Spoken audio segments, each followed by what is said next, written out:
আসসালামু আলাইকুম গাইস। আমি আপনাদের মাঝে একটা কথা বলতেছি যে প্রবাসে থাকা কি অপরাধ, এবং কি প্রবাসে থাকা অবস্থা যদি বিয়ে করি এটা কি অপরাধ? এখন আমি দেশে গেলাম, আমি আমার জীবনের কাহিনী বলতেছি। আমি দেশে গেলাম, মন দিয়ে শুনেন। আমি দেশে গেলাম, দেশে যা বিয়ে করলাম, বিয়ে করার পর এখন আমার মা বলতেছে, আমার বাপ বলতেছে আমি নাকি বইয়ের কথায় উঠি বসি। এটা কথা? এটা কি ফ্যামিলির কথা? আগে টাকা দিতাম মাসে 20,000 টাকা করে খাইতে দাইতে, এখন টাকা দিই 5,000 6,000 টাকা করে।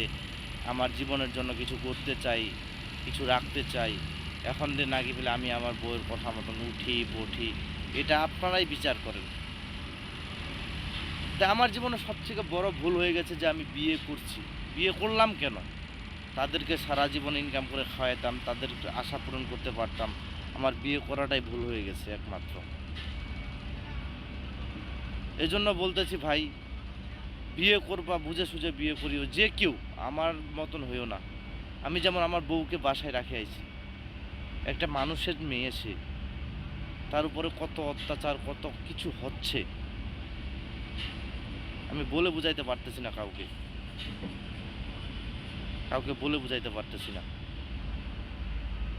ততরূপ আমি শুধু একটাই আল্লাহর কাছে শুকরিয়া আদায় করি যে আমাকে সুস্থ রাখুক, আমার ফ্যামিলিকে সুস্থ রাখুক, এবং কি আর আমার মতন ভুল কাজ কেউ না করুক যে বিয়ে করে এই দূরপ্রবাসে আসুক।